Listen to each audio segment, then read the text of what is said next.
लेने जोगिया बनल छथिन त्रिशूल डमरू से हो धयने छथि त्रिशूल डमरू से हो धयने छथि मदारी बनल छथिन शिव मोरा आंगन लाना शिव मोरा आंगन लाना तखन ही गौरी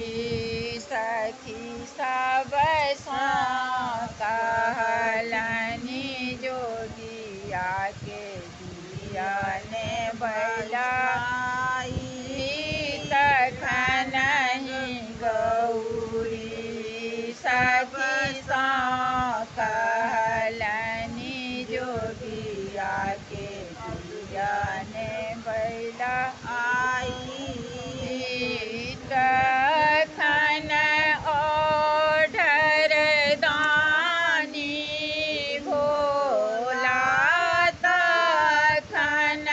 ओढ़र दानी भोला स्वरूप में लाना शिव मोरा आंगन लाना तखन ओढ़र दानी भोला स्वरूप में लाना पार्वती के पति दिगंबर पार्वती के पति दिगंबर ओढ़र दानी बनलाना शिव मोरा आंगन लाना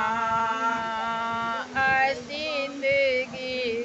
गिरीशन मोसी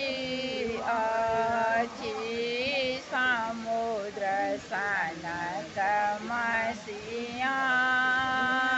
निहसित गिरी सन मोलम अछि समुद्र सन तमसिया शारदा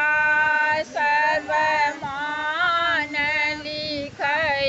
छथि शारदा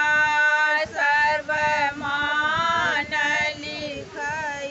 छथि महादेव के गुणना शिव मोरा आंगन लाना शिव में गौरी गौरी में शिव छथि शिव